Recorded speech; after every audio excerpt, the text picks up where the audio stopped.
Hi అండి, అందరికి నమస్కారం. Welcome to my channel stories by Velakanti. Story ఒక హర్రర్ సంబంధించిన స్టోరీ. దీనికి టైటిల్ వచ్చేసి గోస్ట్ హౌస్. ఇది మనకు శివ గారు రాసినటువంటి ఒక స్టోరీ నుంచి తీసుకోబడింది. యాక్చువల్ గా స్టోరీ ఏంటిదంటే, అనుకోకుండా తొందరపడి చేసిన ఒక తప్పుకి అతని కుటుంబం మొత్తం ఎలా బలైంది, చివరకు అతను ఆ ఇంట్లో నుంచి బయటపడ్డాడా లేదా అనేది ఈ స్టోరీ యొక్క సారాంశం. ఇక కథలోకి వెళ్తే, ఆ ఫ్యామిలీ కారులో వెళ్తూ ఉంటుంది. సో అతని ఫాదర్ తోటి అలా కూతురు, డాడీ ఈరోజు మనం అసలు ఎక్కడికి వెళ్ళబోతున్నాం? నేను ఉదయం నుంచి ఎన్నిసార్లు అడిగినా నువ్వు సమాధానమే చెప్పట్లేదు, ఎందుకని? కనీసం ఇప్పుడైనా చెప్పొచ్చు కదా డాడీ అని దిగాలుగా అడిగింది కారులో కూర్చున్న తన గారాల కూతురు. అప్పుడు తండ్రి, అబ్బా, అడిగిందే అడిగి చంపేస్తున్నావు, కొద్దిగా కూడా ఓపిక పట్టలేరా? సరే అయితే చెబుతా వినండి. ఈ రోజున మనం కొత్తగా కొనుక్కున్న మన కొత్త ఇంటిని చూడడానికైతే వెళ్తున్నాము. నీకు ఇంకా తమ్ముడికి ఆ ప్రదేశం ఎంతో బాగా నచ్చుతుంది అని ఆశిస్తున్నాను. ప్రశాంతమైన వాతావరణం, చూడముచ్చటైన పచ్చని మైదానం కూడా ఉంది. అందులో మీ ఇద్దరు చక్కగా ఆడుకోవచ్చు. మీకు సర్ప్రైజ్ ఇద్దామనే ఇంతసేపు నేను దాని గురించి అసలు చెప్పలేదు అని కార్ డ్రైవ్ చేస్తున్న రాము పిల్లలకి వివరించాడు. అయినా మీరు ఏంటండి, ఆ ఇల్లు కొనే ముందు ఒక మాట అయినా నాతో చెప్పాలి అని అనిపించలేదా? చేతిలో డబ్బు ఉంటే చాలు, అయ్యగారికి కాళ్ళు నిలబడవుగా. కొత్తగా ఇంటిని కొనుగోలు చేసిన సమయంలో అసలు వాస్తు ఎలా ఉంది, దాని మంచి చెడ్డలు ఎలా ఉన్నాయని మొత్తం చూసే కదా మనం కొనాల్సింది. కానీ మీరేమో ఇవేమీ పట్టించుకోకుండా అసలు అలా ఎలా కొనేశారు? ఒకవేళ దానికి వాస్తు సరిగ్గా లేకుంటే అందులోకి మనం వెళ్ళినా గానీ ఎన్ని ఎదురు దెబ్బలు తినాల్సి వస్తుంది, ఎన్ని కష్టాలు అనుభవించాల్సి వస్తుంది. ఇంతకీ ఆ కొత్త ఇల్లు ఎలాగ ఉందో, ఇంతకుముందు దానిలో ఏమైనా జరగకూడని గాని జరిగాయో అంటూ కోప్పడింది వెనుక సీట్లో కూర్చున్న అతని భార్య. శుభమాని కొత్త గృహం చూడడానికి వెళ్తుంటే నువ్వు ఇలాంటి అపశకున మాటలు మాట్లాడతావేంటే మొద్దు. ఇన్నాళ్ళుగా అద్దె కొంపలో సచ్చాం కదా, ఆ ఓనర్ గారు పెట్టే టార్చర్ మాత్రం అస్సలు భరించలేక అప్పుడే నేను డిసైడ్ అయ్యాను, ఎలా అయినా సొంతగా ఒక పెద్ద ఇల్లు కొనాలి అని. అప్పటి నుంచి నాకు వచ్చే జీతాన్ని సేవింగ్స్ రూపంలో దాచుకుని దాచుకుని ఎక్కువగా వర్క్ చేసి మా బాస్ గారి దగ్గర మంచి ప్రమోషన్ పొంది చివరికి ఎట్టకేలకు ఒక ఇంటిని కొనేంత డబ్బైతే కూడబెట్టగలిగాను. నేను ఏం చేసినా అది మీ మంచి కోసమే కదా, అలాంటిది నేనెందుకు తప్పు చేస్తాను? ఆ ఇంటికి అన్ని బాగానే ఉన్నాయి, నువ్వేమీ ఐధైర్యపడకు, సరేనా అంటూ ఆమె కోపాన్ని తగ్గించేలా ప్రయత్నం అయితే ఆపాడు రామ్. అలా కాదండి, అసలు అంత పెద్ద బంగ్లాని అంత తక్కువ ధరకు మనకు అమ్మేశారు అంటే అందులో ఏమైనా సమస్య ఉందేమో అని నాకు అనిపిస్తుంది. అసలు మీరు దాని గురించి పూర్తిగా తెలిసే కొన్నారా? కొనే ముందు ఆ చుట్టుపక్కల వారిని లేదా ఆ దగ్గర గ్రామంలో ఉండే ప్రజల దగ్గరకు వెళ్ళి ఆ బంగ్లా గురించి పూర్తిగా తెలుసుకొని అప్పుడు కొనాల్సింది. ఆ అమ్మే వాళ్ళు మిమ్మల్ని మభ్యపెట్టి మనుషులు ఉండకూడని బంగ్లాని కూడా అంటగట్టారేమో అని నాకు అనుమానంగా ఉంది. అసలు ఇంతకు ముందు ఆ బంగ్లాలో ఎవరైనా చనిపోవడం లేదా అనుమానిత సంఘటనలు లాంటివి ఒకవేళ ఏమైనా జరిగాయో ఏమో అని నాకు అనుమానంగా ఉంది. అసలు మీరు ఆ ఇంటిని కొనే ముందు దరిదాపులో ఉండే నివసించే ఆ నలుగురిని అడిగి ఉన్నట్లయితే మనకు కూడా ఆ బంగ్లాలో ఉండాలో లేదో, అసలు దాన్ని కొని మనం ఏమైనా తప్పు చేశామో అర్థమై ఉండేది. కానీ ఇక్కడ గుబులు కలిగించే విషయం ఏమిటో తెలుసా?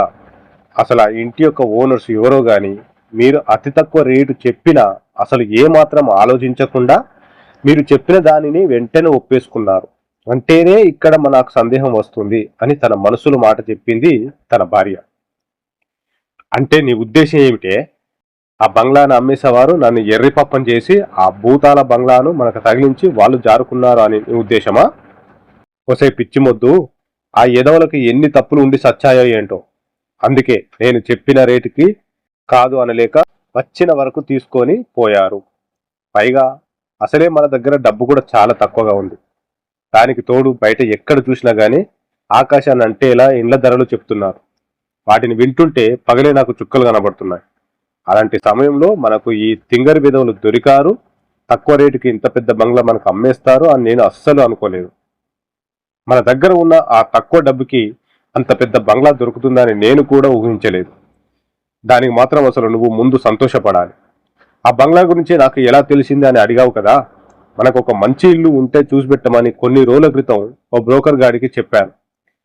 వాటి ద్వారా మనం ఉంటున్న ప్రదేశం నుండి ఒక 70 కిలోమీటర్ల అవతల మారుమూల ప్రదేశంలో ఉన్న ఆ పెద్ద బంగ్లా చాలా చవకగా అమ్మకానికి వచ్చిందన్న విషయం తెలుసుకొని వెంటనే ఏ మాత్రం ఆలోచించకుండా దాన్ని మన దగ్గర ఉన్న డబ్బు మొత్తం కూడా తగిలేసి ఆ బంగ్లాను కొనిపడేశాను.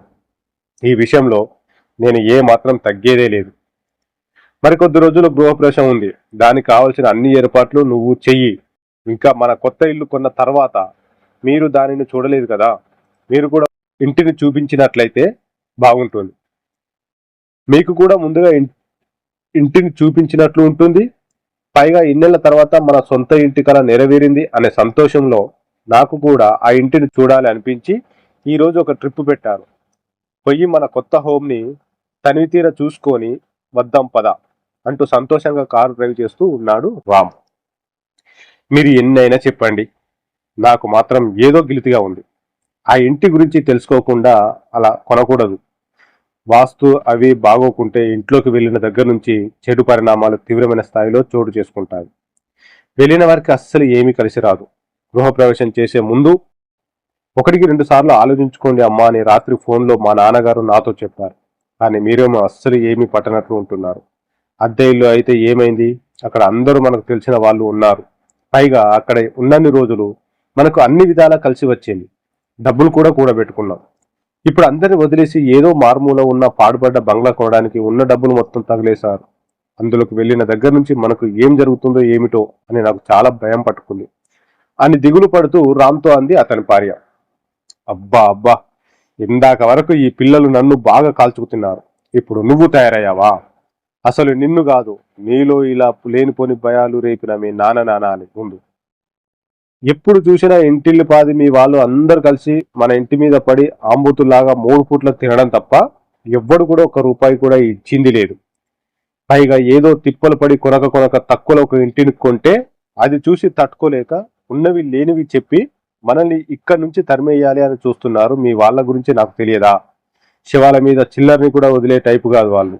అసలు ఊర్లో ఎవడు చచ్చినా, సందుల్లో గొంతుల్లో ఎక్కడ పెళ్లిళ్ళు జరుగుతున్నా వారు భోజనానికి పిలవకపోయినా సరే ఇంటిల్లి పాది వెళ్ళి 2 రోజులకు సరిపడ తిండి తినేసి వస్తారు. పైగా అలాంటి వాళ్ళ మాటలు నమ్మి ఉదయం నుంచి ఊరికే నా మీద ఎగిరెగిరి పడుతున్నావు. కాస్త ప్రశాంతంగా ఉండవే, నీకు 2 చేతులు ఎత్తి దండం పెడతా అంటూ తన భార్యకు మొరపెట్టుకున్నాడు. సర్లే, మధ్యలో మా వాళ్ళని ఎందుకు అంటారు గాని ముందు మీరు రోడ్డును చూసి కారు నడపండి అంటూ ముఖం మార్చుకొని అలిగింది అతని భార్య. అమ్మయ్యా, ఇప్పటికైనా దీని నస ఆపింది. అదే 10,000 అనుకుంటూ డ్రైవింగ్ మీద దృష్టిని పెట్టిన రామ్ అలా కారును నడుపుతూ దాదాపు ఒక 2 గంటల సేపటి వరకు ప్రయాణం చేసిన తర్వాత వాళ్ళు మొదటగా ఒక పల్లెటూరు చేరుకున్నారు. ఒకవైపు వాళ్ళు అలా చేరుకున్నారో లేదో గాని ఉదయం మొత్తం నిప్పుల కొలిమిలాగా బగబగ మండిపోతూ ఉన్నటువంటి అక్కడి వాతావరణంలో ఒక్కసారిగా పెను మార్పులు చోటు చేసుకోవడంతో కొద్ది క్షణాల్లోనే ఎటువైపు చూసినా గాని దట్టమైన నల్లటి మేఘాలు ఆకాశం మొత్తాన్ని కమ్మేయడం వలన మెల్లమెల్లగా చల్లటి గాలితో కూడిన వాన చినుకులు ఆకాశం నుంచి ఒక్కొక్కటిగా రాలడం స్టార్ట్ అయ్యాయి. ఓహో, ఇదేంటి ఇలా అయ్యింది? వర్షం వచ్చేలాగా ఉందే. ఒకసారి మీరంతా బయటకు చూడండి. చల్లటి వాతావరణం ఎంతో ఆహ్లాదకరంగా ఎంతో అందంగా ఉందో. ఈరోజు ఉన్నట్టుండి క్లైమేట్ కూడా చాలా కూల్గా మారిపోయింది. బహుశా మనం కొత్త ఇల్లును చూడడానికి వెళ్తున్నాం కదా, అందుకే మనకు ఈ శుభసూచకం అనుకుంటా. ఇలాంటి వాతావరణం ఉన్నప్పుడు ప్రయాణం కూడా బాగుంటుంది. పైగా నేను కూడా ఉదయం నుంచి డ్రైవింగ్ చేసి బాగా అలసిపోయాను. ఈ వాతావరణంకి ఒక టీ తాగాలి అనిపిస్తుంది. అదిగో అక్కడ రోడ్డు పక్కనే ఒక చెట్టు కింద ఉన్న చిన్న టీ స్టాల్ ఉన్నట్లుందే. ఇలా నేను అనుకున్నానో లేదో వెంటనే ప్రత్యక్షమైంది. చూడండి, మన ఇంటి గురించి ఏదేదో అనుకున్నారు మీరంతా, కానీ మనకు ప్రతిదీ ఎలా కలిసి వస్తుందో ఇప్పటికైనా అర్థమైందా? నేను వెళ్ళి ఫ్రెష్గా ఒక టీ తాగేసి వస్తాను. మీరు మాత్రం కిందికి దిగద్దు. మీకు కూడా ఏమైనా కావాలి అంటే నాకు చెప్పండి, తీసుకొని వస్తాను, సరేనా అని తన భార్య పిల్లలతో చెప్పి మెల్లగా అక్కడున్న టీ స్టాల్ దగ్గరికి చేరుకున్న తర్వాత కారుని చెట్టు కింద ఒక సైడ్కి ఆపేసి ఉదయం నుంచి డ్రైవింగ్ చేస్తూ ఉండటం వలన తన ఒంట్లోని కండరాలు మొత్తం ఒక్కసారిగా పట్టేయడంతో తన ఒళ్ళును విరుచుకుంటూ చిన్నగా ఆ కారులో నుంచి కిందికి దిగి అక్కడ ఉన్న టీ స్టాల్ వైపుకు నడవడం మొదలు పెట్టాడు రామ్. రామ్ తన వైపు రావడం చూసి ఆ టీ స్టాల్ యొక్క వ్యక్తి కూడా రండి సార్ రండి అంటూ చాలా ఆప్యాయంగా అతన్ని పలకరించి తాగడానికి ఒక కప్పు టీ తీసుకువచ్చి ఇచ్చాడు. పైగా చిన్న చిన్న చిరుజల్లులు కురుస్తూ ఉన్నటువంటి ఆ చల్లటి సాయంత్రం వేళ అక్కడ టేబుల్ మీద ఉన్న పేపర్ని తీసుకొని దానినే చూస్తూ చిన్నగా టీ తాగడం మొదలుపెట్టాడు రామ్. సార్, మిమ్మల్ని ఒక విషయం అడుగుతా, ఏమీ అనుకోవద్దు. చూస్తుంటే మీరు ఇక్కడి వారులాగా అసలు లేరే. ఎక్కడి నుండి వస్తున్నారు? ఏదైనా పని మీద అర్జెంటుగా వెళ్తున్నారా అని ఆ టీ స్టాల్ వ్యక్తి అడిగాడు. అప్పటికే టీ తాగడం పూర్తి చేసిన రామ్, నేను చాలా దూరం నుండి వస్తున్నానయ్యా. ఈ మధ్యనే 2 రోజుల క్రితం ఈ దగ్గరలో ఒక ఇల్లును కూడా కొనుక్కున్నా. పైగా ఇంకో 4 రోజుల్లో గృహప్రవేశం కూడా ఉంది. అందుకే ఒకసారి ఇల్లు ఎలా ఉందో ఏంటో అని చూసి పోదామని వెళ్తున్నా అంటూ బదిలిచ్చాడు రామ్. అది విన్న ఆ టీ స్టాల్ వ్యక్తి నవ్వుతూ, అవునా, చాలా మంచిది సార్.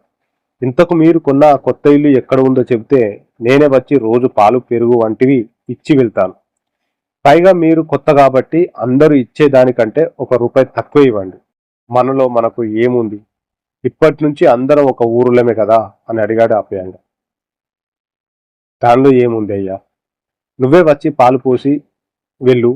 ఇంకా ఇంకా ఆ ఇల్లు గురించి అంటావా? ఈ ఊరి బయట ఒక పెద్ద బంగ్లా ఉంది చూడు, దాన్నే నేను కొనుగోలు చేశాను. అదేంటో గాని ఆ ఇంటి యొక్క యజమానులు చాలా తక్కువ ధరకే ఏమాత్రం ఆలోచించకుండా నాకు అమ్మేసి వెళ్ళిపోయారు. అయినా ఇంత తక్కువ ధరకు అంత పెద్ద ఇల్లు ఎవరైనా అమ్మేస్తారా, పిచ్చి వాళ్ళు కాకపోతే అని చిన్నగా నవ్వాడు రామ్. అతను చెప్పింది మొత్తం విన్న తర్వాత అప్పటి వరకు నవ్వుతూ ఉన్నటువంటి ఆ టీ స్టాల్ వ్యక్తి మాత్రం ఒక్కసారిగా నిర్ఘాంతపోయాడు. సార్, మీరు అసలు ఇంతకి దేని గురించి అంటున్నారు? కొంపతీసి ఊరు బయట చెట్లతో నిండిపోయి అడవిలాగా వ్యాపించి ఉన్నటువంటి ఆ ప్రదేశం మధ్య భాగంలో నిర్మింపబడి ఉంది చూడండి, ఆ పాడుపడ్డ బంగ్లా గురించేనా అని అడిగాడు కంగారుగా వ్యక్తి. అవునయ్యా, అదే అని సమాధానం ఇచ్చాడు రామ్.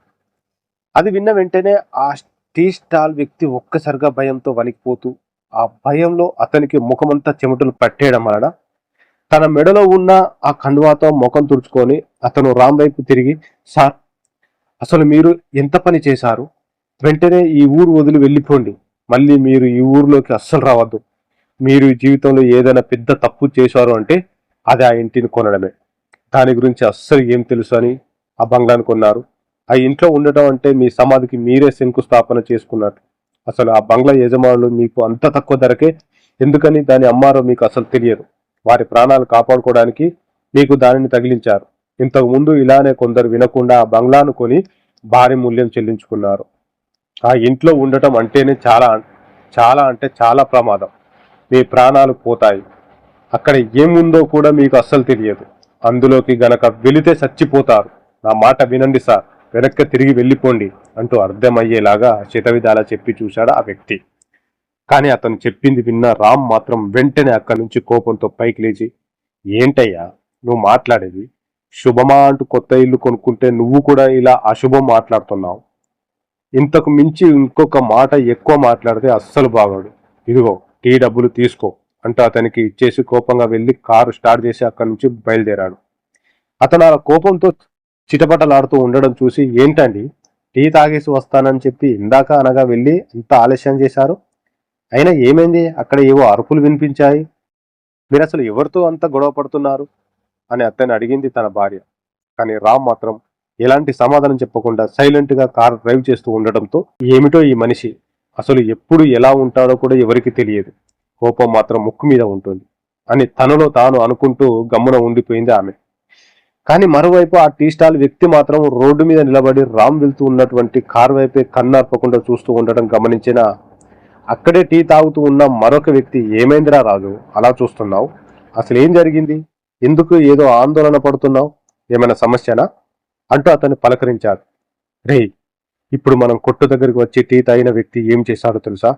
మన ఊరు బయట ఆ కొండ ప్రాంతంలో ఉన్న పాడుపడ్డ బంగ్లాని కొన్నాడు. అందులోకి త్వరలో గృహప్రవేశం కూడా చేస్తాడంట. వద్దు వద్దు ఎంత చెప్పినా వినలేదు. వద్దు వద్దు, అందులోకి వెళ్తే చచ్చిపోతారని నేను అసలు ఎంతలా మొత్తుకొని చెప్పినా కూడా అతనికి అస్సలు నా మాటలు లెక్కలేదు. పాపం, పైగా అతనికి కుటుంబం, పిల్లలు కూడా ఉన్నట్లు ఉన్నారు. వాళ్ళకి ఈ బంగ్లా గురించి తెలియదు. అసలు ఏం జరుగుతుందో ఏంటో, ఈ మనిషి వినకుండా పోయి చావును వెతుక్కుంటూ వెళ్ళిపోయాడు. వాళ్ళని కాపాడదాం అని నేను ఎంతగానో ప్రయత్నించా అంటూ బాధతో కూడిన భయంతో కలవరపెడుతూ చెప్పాడు ఆ టీ స్టాల్ వ్యక్తి. ఓ, అలా జరిగిందా? అయితే ఆ బంగ్లా ఖాతాలో మరొక కుటుంబం త్వరలో బలి అవ్వబోతుంది అన్నమాట. ఎవరి తలరాత ఎలా రాసిపెట్టి ఉంటే అలా పోతారు. అతని ఫ్యామిలీకి ఆ బంగ్లాలో చావు రాసిపెట్టి ఉంది. అందుకే కాబోలు డబ్బులు ఇచ్చి మరి చావును కొనుక్కొని వెళ్తూ ఉన్నారు. మనం మాత్రం ఏం చేస్తాం?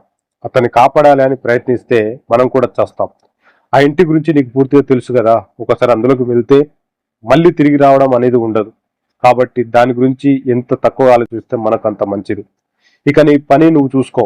త్వరలో ఆ బంగ్లా బయట మరికొన్ని శవాల్ని చూడబోతున్నావు అని చెప్పాడు ఆ వ్యక్తి. కానీ రామ్ అయితే ఇంచుమించు దాదాపుగా ఆ ఇంటి దగ్గరికి చేరుకున్నాడు. రోడ్డు మీద వెళ్తూ ఉన్నంతసేపు చుట్టుపక్కల ఎటు చూసినా కూడా పెద్ద పెద్ద చెట్లు చాలా ఏపుగా పెరిగి ఉన్నాయి. పైగా చూడడానికి అదంతా కూడా ఏదో కొండ ప్రాంతం లాగా ఉంది. దానికి తోడుగా అక్కడి రోడ్డు మీద చెట్ల ఆకులు రాలి పడి దట్టంగా పేరుకుపోవడంతో మొత్తానికి ఈ దారిలో ఎవరూ తిరగరు, బయటి వైపు నుంచి లోపలికి రారు అన్న విషయం అతనికి బాగా అర్థమైంది. పైగా జనావాసానికి దూరంగా ప్రకృతికి దగ్గరగా ఉండే ఇలాంటి ప్రదేశంలో ఇల్లు దొరకడం అనేది చాలా అదృష్టం. ఎక్కడ ఎలాంటి పొల్యూషన్ ఉండదు. పైగా మనల్ని విసిగించే వారు కూడా ఎవ్వరు ఉండరు. చక్కగా ఆఫీస్ వర్క్ మొత్తం కూడా త్వరగా పూర్తి చేసేయచ్చు. కుటుంబంతో ఎంతో సంతోషంగా సమయాన్ని గడపడానికి కూడా అనువైన ప్రదేశం ఇది. ఖచ్చితంగా తన పిల్లలకి భార్యకి ఇలాంటి ప్రదేశం నచ్చుతుంది. అందుకే కదా ఉన్న డబ్బులు మొత్తం పెట్టి ఇలాంటి ప్రకృతి సిద్ధంగా ఉండే ఇలాంటి స్థలంలో ఉండేటువంటి ఆ ఇంటిని కొన్నాను. జీవితం మొత్తం కూడా ఇక్కడ గడిపేయచ్చు అని రామ్ చాలా లోతుల్లోకి వెళ్ళిపోయి ఆలోచిస్తూ ఉండగానే అలా దాదాపు 30 నిమిషాల పాటు నిర్మానుషమైన ఆ దారిలో గుండా ప్రయాణం చేస్తూ ముందుకు వెళ్లిన వారంతా కూడా ఎట్టకేలకు తాము నూతనంగా కొనుక్కున్న తమ ఇంటి దగ్గరికి వచ్చేశారు. వచ్చి రావడంతోనే ఆ ఇంటి స్థలంలో ఉన్నటువంటి ఒక ఖాళీ ప్రదేశం వద్దకు వెళ్లి కార్ ఆపాడు రామ్. మరోవైపు కారులో ఉన్నటువంటి తమ పిల్లలు అయితే హే మన కొత్త ఇల్లు వచ్చేసింది అంటూ గోల చేస్తూ ఉండడంతో మెల్లగా ఆ కారు యొక్క డోర్స్ ఓపెన్ చేసుకొని అందులో నుండి కిందికి అడుగు పెట్టారు వారంతా. అలా తాము అక్కడ కిందికి అడుగు పెట్టడంతోనే ఆ ఇంటి బయట ఉన్నటువంటి ఆకుపచ్చని గార్డెన్ వారికి స్వాగతం పలకడంతో అబ్బా అబ్బా ఎంత బాగుంది ఈ ఇల్లు చూడడానికి నా 2 కళ్ళు చాలట్లేదు. మీరు చెబుతుంటే ఏమో అనుకున్నా, ఇక్కడ చూసిన తర్వాత మాత్రం నన్ను నేనే నమ్మలేకపోతున్నా. చాలా బాగుందండి, నాకు నచ్చేసింది అంటూ తన నూతన ఇంటిని చూసి ముచ్చటపడింది అతని యొక్క భార్య. మరి నా సెలక్షన్ అంటే ఏమనుకున్నావు? ఉదయం నుంచి నన్ను తెగ వాయించేస్తున్నావు కదా. ఇప్పుడు చూడు, నీకు కూడా ఇది నచ్చేసింది. సరే సరే, మీరందరూ ఇక్కడే ఉండండి, నేను అలా వెళ్ళి ఇంటి చుట్టూ ఒక రౌండ్ వేసి వస్తాను. హే పిల్లలు, ఎక్కువ దూరం వెళ్లకుండా అమ్మ దగ్గర ఉండండి. ఇక నుంచి ఇదంతా మనదే. మీరు ప్రతిరోజు ఏం చక్కగా ఇక్కడ ఆడుకోవచ్చు అని తన పిల్లలతో చెప్పి అక్కడి నుండి నడవడం మొదలుపెట్టి ఆ చుట్టూ ప్రాంతం అంతా చూడటం స్టార్ట్ చేశాడు రామ్. తన చుట్టుపక్కల ఎటు చూసినా ఏపుగా పెరిగిన పెద్ద పెద్ద చెట్లు, రకరకాల పూల తోటలు, పచ్చని ఆ ప్రదేశం, చూడచక్కని ఆ అడవి ప్రాంతం ఎంతగానో నచ్చేశాయి అతనికి. ఆ ఇంటి చుట్టూ నడుస్తూనే అక్కడి మంచి వాతావరణం, మంచి ఇల్లు, తన పిల్లలు స్వేచ్ఛగా పెరగడానికి తిరగడానికి ఖచ్చితంగా ఇదే సరైన ప్రదేశం అనుకున్నాడు లోపల రామ్. అసలు ఎంత అందంగా ఉంది ఈ ప్రదేశం. చూస్తూ చూస్తూ ఇలాంటి అద్భుతమైన ప్రకృతి కలిగిన ప్రదేశంలో ఉన్న ఇటువంటి ఈ ఇంటిని ఇంత తక్కువ ధరకు అలా ఎలా అమ్ముకోగలిగారు? అసలు వారికి బుద్ధి అనేది లేదు అని తన మనసులో అనుకుంటూ ఉన్నాడు. అలా ఆలోచిస్తూనే నడుచుకుంటూ ముందుకు వెళ్తూ ఉన్న అతనికి ఇంతలో ఆ ఇంటి ఆవరణలోని కొంత దూరంలో ఉన్నటువంటి ఒక చిన్న కొలను అతని కంటపడింది. కానీ ఇక్కడ విచిత్రం ఏమిటి అంటే ఆ కొలనులోని నీరు మిలమిల మెరుస్తూ ఉండటం వలన అది చూడడానికి ఎంతో అందంగా మరియు ఆకర్షణీయంగా ఉండడంతో రామ్ దృష్టి అటువైపుకి మళ్ళీ తన అడుగులు ఆ కొలను వైపు దారితీశాయి. దీంతో మెల్లగా అడుగులు వేస్తూ అటువైపుకి వెళ్తూ ఉన్న అతనికి ఆ చుట్టుపక్కల ఎక్కడ కూడా మనిషి అనేవాడు లేకపోవడం, పైగా ఆ చుట్టుపక్కల అంతా కూడా చాలా నిశ్శబ్దంగా ఉండటంతో అతను వేసే ప్రతి అడుగుల చప్పుడు అతని చెవులకు వినిపిస్తూ ఉంది. పైగా ఎందుకనో ఆ ఇంటి దగ్గరికి వచ్చినప్పటి నుంచి తన మనసులో ఏదో తెలియని గిలితిగా ఉంది. ఇక్కడ తాము మాత్రమే కాకుండా మరేదో ఉందని తన మది అతన్ని పదే పదే హెచ్చరిస్తుంది. కానీ అది కొత్త ప్రదేశం కదా, అందువలనే తనకు అలాంటి పిచ్చి పిచ్చి ఆలోచనలు వస్తున్నాయి అని అనుకున్న తను అక్కడ చుట్టూ ఉండే అందమైన ప్రదేశాన్ని గమనిస్తూ మెల్లగా ఆ కొలను దగ్గరికి చేరుకున్నాడు.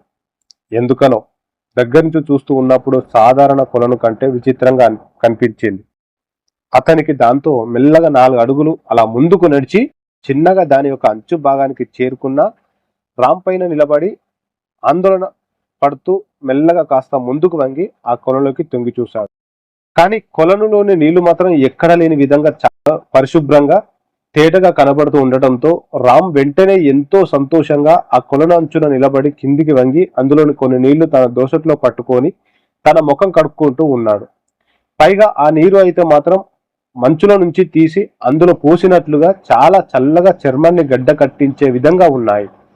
కానీ అంతలో అక్కడున్న ఆ కొలంలోకి ఏదో దూకినట్టు ఒక్కసారిగా శుద్ధ శబ్దం అవడంతో ఆ సౌండ్ వినగానే ఒక్కసారిగా అదిరిపడిన రామ్ వెంటనే పైకి లేచి కాస్త కంగారుగా ఆ కొలను వైపు అదే పనిగా చూస్తూ నిలబడ్డాడు. కానీ ఆ కొలనులోని ఆ నీళ్లలో ఏదో పడినట్లుగా అక్కడి నీరు మాత్రం కూడా చాలా విపరీత కదలికలు అవుతూ కనిపించడంతో అది గమనించిన అతను బహుశా ఇదంతా కూడా చేపల పని అయ్యి ఉంటుందేమో, తంతె బూరల బుట్టలో పడ్డ మనం ఫ్రీ టైంలో ఇక్కడ ఫిషింగ్ కూడా చేయవచ్చు అన్నమాట అని తనలో తాను కాస్త సంతోషపడి అక్కడి నుంచి వెనక్కి తిరిగాడు. అతను అలా తిరిగి తిరగానే తన వెనక ఒక పెద్ద చెట్టు ఒకటి బాగా ఎండిపోయి కాలిన గుర్తులతో ఆకులనేవి లేకుండా చివకలు అనేది అస్సలు కనపడకుండా పచ్చదనం అనేది కోల్పోయి అసలు చూడడానికి భయం కలిగించే విధంగా ఉండటంతో దాన్ని చూసిన రామ్కి ఒక్కసారిగా ఒళ్ళు అంత జల్లుమంది. వెంటనే ఆ చెట్టు నుంచి దూరంగా జరిగేసి తూ భయపడి చచ్చాను. అసలు ఈ చెట్టు ఏంటి, దీని కథ ఏంటి, ఎక్కడ చూసినా దీనికి ఒక్క ఆకు కూడా లేదు, పైగా ఎండిపోయి ఉంది. బహుశా ఈ చెట్టు చచ్చిపోయి ఉంటుంది. కనీసం మన ఇంట్లో కట్టెలకైనా పనికి వస్తుంది. దానికి తోడు పిల్లలు ఆడుకుంటూ ఉన్న సమయంలో దీనిని గనక చూస్తే మాత్రం ఖచ్చితంగా భయపడతారు. పైగా ఇంటికి ఎదురుగా ఇలా చచ్చిన చెట్టు ఉంటే అది ఆ ఇంట్లో ఉండే వారికి అస్సలు కలిసి రాదు. మనం గృహప్రవేశం చేసిన వెంటనే అర్జెంటుగా దీన్ని కొట్టించేసి ఇక్కడి నుండి లేకుండా చేయాలి. అప్పుడే మనకి ఎలాంటి భయాలు లేకుండా ఉంటాయి అనుకుంటూ అక్కడి నుంచి తన ఇంటి వైపుకు కదిలాడు రామ్. ఆ చెట్టు గురించి కలత చెందుతూ ఆ దగ్గరలోనే ఉన్న తన ఇంటి దగ్గరికి నడుచుకుంటూ వెళ్ళిన రామ్ అక్కడికి చేరుకొని దగ్గర నుంచి చూసేసరికి తన ఇల్లు చాలా పాతకాలం దానిలాగా కనబడుతూ ఉంది. పైగా రంగు మొత్తం వెలిసిపోయి కొన్ని చోట్ల అయితే ఏకంగా గోడలకు అక్కడక్కడ పగుళ్ళు వచ్చేసి ఆ ఇంటి గోడలకు చిన్న చిన్న చెట్లు కూడా మొలిచేసి ఉండటంతో పాటు తన ఇంటి కిటికీలు ఇంకా తలుపులకు బాగా చెదలు పట్టి ఎక్కడికక్కడే అవన్నీ విరిగిపోయి చాలా అధ్వానంగా కనిపిస్తూ ఉండటంతో ఇదంతా చూసిన రామ్ ఇదేంటి, కొంప మొత్తం ఇలా ఏడ్చింది, మొదటిసారి వచ్చినప్పుడు దీనిని సరిగా చూడకుండానే కొనేశాను, అయినా చాలా కాలం నుండి ఎవరు కూడా ఈ ఇంట్లో ఉన్నట్లు లేరు, బహుశా అందుకనే ఈ ఇంటికి ఇలాంటి గతి పట్టి ఉంటుంది. అయితే దీనికి నేను చేయాల్సిన పనులు చాలానే ఉన్నాయి. ఈ ప్రదేశాన్ని ఇంటిని త్వరలో బాగు చేయించాలి. దీన్ని గనక నా పెళ్ళని చూసింది అంటే ఇలాంటి పాడుబడ్డ కొంపని ఎందుకు కొన్నావు అని గోలగోల చేస్తుంది. పైగా ఇందులో తాము ఉండటానికి చస్తే ఒప్పుకోదు. ఇదంతా చూడక ముందు వెంటనే అందరిని ఇక్కడి నుంచి త్వరగా తీసుకుపోవాలి అనుకున్నాడు రామ్. వెంటనే అక్కడి నుంచి తన కార్ దగ్గరికి వేగంగా నడుచుకుంటూ వెళ్ళి, పిల్లలు అందరూ చూసింది చాలు గాని పదండి, మనం తిరిగి వెళ్ళిపోదాం, చీకటి పడబోతుంది. నువ్వేంటే మొద్దు దిష్టిబొమ్మలాగా ఇంకా అక్కడే చూస్తూ నిలబడ్డావు, త్వరగా అందరిని తీసుకొని కారులోకి ఎక్కు అంటూ వారందరినీ తొందర పెట్టాడు రామ్. అదేంటండి, ఇంటిని ఇంకా చూడనే లేదు, అప్పుడే వెళ్ళిపోదామంటారేంటి, మీరు ఇంత కంగారు ఎందుకు పడుతున్నారు, కొంపతీసి ఈ ఇంట్లో ఏమైనా కనిపించిందా ఏంటి అంటూ అతని ఆట పట్టించింది ఆమె. అది కాదు, ఈరోజు మంచి రోజు కాదంట, ఇప్పుడే మన ఊరి గుడిలో ఉన్న పూజారి ఫోన్ చేసి మరీ చెప్పాడు, అయినా మరో 4 రోజుల్లో ఎలాగో ఇంట్లోకి వెళ్తాం కదా, నిన్ను ఎవరూ ఆపరు, ముందు వాళ్ళిద్దరిని కారు ఎక్కించి నువ్వు కూడా లోపలికి వచ్చి ఎక్కు అంటూ బలవంతం పెట్టడంతో ఏం తోచని అయోమయ స్థితిలో అతని భార్య ఆ మైదానంలో ఆడుకుంటూ ఉన్న తన ఇద్దరు పిల్లల్ని తీసుకొని కారులోకి ఎక్కి కూర్చోవడంతో వెంటనే రామ్ కూడా కారులోకి ఎక్కేసిన వెంటనే వెళ్తూ వెళ్తూ చివరిగా మళ్ళీ తన ఇంటి వైపుకు చిన్నగా ఒక చూపు చూశాడు అతను. కానీ ఈసారి మాత్రం విచిత్రంగా ఆ ఇంటి లోపల పగిలిపోయి ఉన్న ఒక కిటికీలో నుంచి ఎవరో తమను చూస్తూ ఉన్నట్లుగా కనిపించడంతో అది చూసి ఒక్కసారిగా భయంతో మనసులో ఏదో తెలియని అలజడి అయ్యింది అతనికి. పైగా పాత ఇల్లు అవడంతో ఆ ఇంటి లోపల అసలు వెలుగు అనేది లేకపోవడంతో బయట ఎక్కడో కారు లోపల ఉన్న అతనికి లోపల అంతా చాలా చీకటిగా ఉండటంతో అసలు ఇంతకు ఆ ఇంట్లో ఉన్నది ఏంటి అనేది మాత్రం అంత స్పష్టంగా కనిపించలేదు. దాంతో ఒక్కసారిగా ఏదో తెలియని కంగారు తనని కలవరపెడుతూ ఉండటంతో వెంటనే కారులో నుంచి కిందికి దిగి ఆ ఇంటి కిటికీ వైపు దీర్ఘంగా ఆలోచిస్తూ ఉండిపోయాడు రామ్. కానీ ఎప్పుడైతే అతను కారులో నుంచి కిందికి దిగాడో ఆ తర్వాత నుంచి అక్కడ అతనికి ఎవరు కనిపించకపోవడంతో వెంటనే తనలో తనకి ఏవేవో భయాలు మొదలయ్యాయి. ఇంతలో కారు లోపల నుంచి ఏవండి, ఏంటి బయట అక్కడ ఏం చేస్తున్నారు అంటూ తన భార్య అతన్ని పిలవడంతో దీని గురించి చెబితే ఇది బాగా భయపడుతుంది. పైగా ఈ ఇంట్లో చాలా కాలం నుంచి ఎవరు లేరు కదా, అందుకనే లోపల ఏవేవో పిల్లులు ఎలుకలు తిరుగుతూ ఉండొచ్చు, లేదా బహుశా ఇదంతా నా భ్రమ అయి ఉంటుంది. అయినా మన ఇంట్లో మనం తప్ప ఇంకెవరు ఉంటారు? మన ఇంటిని చూసి మనం భయపడ్డ ఏమిటి? పిచ్చి కాకపోతే నేనే ఏదేదో ఊహించుకుంటున్నాను అని తనను తాను సంధాయించుకొని వెంటనే కారులోకి ఎక్కి అక్కడి నుంచి తిరుగు ప్రయాణమయ్యాడు. అలా చూస్తూ ఉన్నంతసేపు కూడా అతనిలో ఇందాక తాను చూసినదే పదే పదే గుర్తుకు వస్తూ ఉంది. తనను తాను ఎంత సర్ది చెప్పుకున్నా కూడా తన మనసు మాత్రం ఏదో చెడును శంకిస్తూ ఉంది. నిజంగానే నేను ఇక్కడ ఏమైనా చూశానా, లేక ఇదంతా పిల్లుల పనా, లేదా చెట్ల యొక్క నీడలో అలా రిఫ్లెక్ట్ అయి లేనివి ఉన్నట్లుగా కనిపించాయా అని ఆలోచిస్తూ ఉన్న అతనికి ఆ అడవిని దాటేసి ఆ దారిలో వస్తూ దారిలోని ఒక పల్లెటూరు వద్ద అక్కడ కొంతమంది పనివారు ఎవరైనా పనులకు పిలుస్తారేమో అని రోడ్డు మీద నిలబడి ఆశగా వచ్చిపోయే వారిని చూస్తూ ఉన్నారు. వాళ్ళను గమనించిన రామ్కి తన కొత్త ఇంటిని పరిశుభ్రంగా చేయించాలి అనే ఆలోచన వచ్చింది. దీంతో కార్ వారి దగ్గరికి పోనివ్వడం స్టార్ట్ చేసేసరికి కార్లో ఎవరో తమ వైపే వస్తూ ఉండటం చూసి పనివారు అందరూ ఎంతో సంతోషంగా, నమస్తే సార్, ఏమైనా పని ఉందా, ఎక్కడ చేయాలో చెప్పండి, చేసేస్తాం అంటూ కారులో ఉన్న రామ్ని అడిగారు. దాంతో కారులో నుంచి కిందికి దిగిన రామ్ నడుస్తూ వారి దగ్గరికి వెళ్ళి, అవునయ్యా, పని ఉంది, ఇదిగో ఇలా 3 కిలోమీటర్లు వెళ్ళగానే ఒక అడవి వస్తుంది, దాన్ని కాస్త దాటి ముందుకు వెళ్ళగానే అక్కడ ఒక పెద్ద బంగ్లా ఉంది చూడండి, దాన్ని చాలా శుభ్రంగా క్లీన్ చేయాలి, ఎందుకంటే ఆ ఇల్లు నేనే కొన్నాను, త్వరలో గృహప్రవేశం కూడా ఉంది, మీకు ఎంత డబ్బు కావాలి అన్నా కానీ ఇస్తాను, రండి, కారులో మిమ్మల్ని అక్కడ దించుతా అని అడిగాడు రామ్. అతను అలా అన్నాడో లేదో అది విన్న వెంటనే అక్కడ ఆ పనివారి ముఖాల్లో ఒక్కసారిగా భయం ఉట్టిపడింది.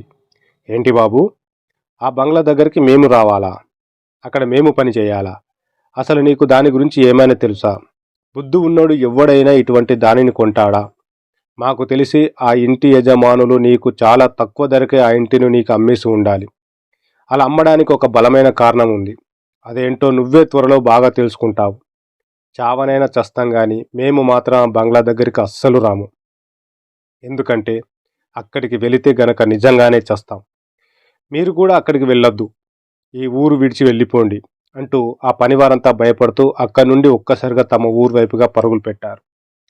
ఇదంతా విన్న రామ్కి అసలు ఏం అర్థం కాలేదు.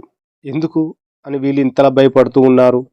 బహుశా పాత ఇల్లు చుట్టూ అడవి కదా, అందుకే ఏదేదో అనుకొని వారు భయపడుతున్నారు అనుకుంటా. అయినా గృహప్రవేశం అయ్యాక 2 రోజులు ఆఫీస్కు సెలవు పెట్టి నేనే దగ్గరుండి మొత్తం శుభ్రం చేస్తా, ఎక్కువగా ఖర్చు కాకుండా కనీసం నాకు డబ్బులైనా మిగులుతాయి అనుకొని రామ్ కూడా అక్కడి నుండి వెళ్ళిపోయాడు. కానీ ఇక్కడ విషయం ఏమిటి అంటే గనక అతనికి అప్పుడు ఏమాత్రం తెలియదు చివరికి ఆ బంగ్లా అనే తన జీవితాన్నే మొత్తం సర్వనాశనం చేస్తుంది అని. ఎందుకంటే అతను కొన్నటువంటి ఆ బంగ్లా దాదాపు 18 శతాబ్దాల క్రితం నాటిది. పైగా ఆ చుట్టుపక్కల ఊళ్ళల్లో ఆ బంగ్లా గురించి ఉన్న ప్రచారం ఏమిటంటే అది కట్టినప్పటి నుంచి ఇప్పటి వరకు కూడా 8 తరాలకు చెందిన కుటుంబాలు ఆ ఇంట్లోనే నివసించి వివిధ కారణాల వల్ల చనిపోయారు. కానీ ఆ చనిపోయిన వాళ్ళ తాలూకు ఆత్మలు ఇప్పటికీ కూడా అదే బంగ్లాలో ఉండిపోయాయి అని, ఆ ఇంట్లో అడుగుపెట్టిన వారికి, నివసించే వారికి అన్ని చెడు పరిణామాలే ఎదురవుతాయని అక్కడి ఆ చుట్టూ గ్రామాల్లో ఉండే ప్రజలకు ఒక బలమైన నమ్మకం ఏర్పడింది. అందువలన ఆ ఇంటి వైపుకు కన్నెత్తి చూడాలి అన్నా కానీ ప్రతి ఒక్కరు కూడా హడలిపోయేవారు. ఏదో పగటిపూట కట్టెల కోసం అని కొంతమంది ధైర్యం చేసి ఆ అడవి వైపుకు వెళ్ళినా రాత్రిళ్ళు అయితే చాలు, ఆ ఇంటి ఊహ వస్తేనే అక్కడి వారికి నిద్ర ఉండేది కాదు. వారు అంతలా భయపడడానికి కూడా చాలానే కారణాలు ఉన్నాయి. అందులో ఒకటి ఏమిటంటే ఆ ఇంటిని కొనుగోలు చేసి అందులోకి వెళ్ళిన యజమానులు మరి వారి కుటుంబాలు అన్నీ కూడా ఏదో ఒక విధంగా అంతుచిక్కని కారణం చేత చనిపోతూ వస్తుండడంతో ఖచ్చితంగా ఆ ఇంట్లో ఏదో ఉంది అని భావించే అక్కడి వారి అనుమానాల్ని, వారి భయాల్ని అటువంటి సంఘటనలు నిజం చేశాయి. ఈ స్టోరీని ఇక్కడితో ఆపిస్తున్నాను. ఈ పార్ట్ 1 ఇది. ఎందుకంటే ఈ స్టోరీ చాలా పెద్దగా ఉంటుంది. ఇది ఒక్క పార్ట్లో చేయడం వీలు కాదు కాబట్టి దీని తర్వాత భాగాన్ని మీకు త్వరలో అందిస్తాను. సో నాకు తెలిసి ఈ స్టోరీ మొత్తం వింటే మీకు నచ్చుతుందని అనుకుంటున్నాను. దయచేసి ఎవరైనా ఛానల్కి క్రొత్తవారైతే దయచేసి నా ఛానల్ సబ్స్క్రైబ్ చేసుకోండి, అలాగే లైక్ చేయండి, షేర్ చేయండి. సో తర్వాత మళ్ళీ సెకండ్ పార్ట్లో కలుద్దాం. బాయ్.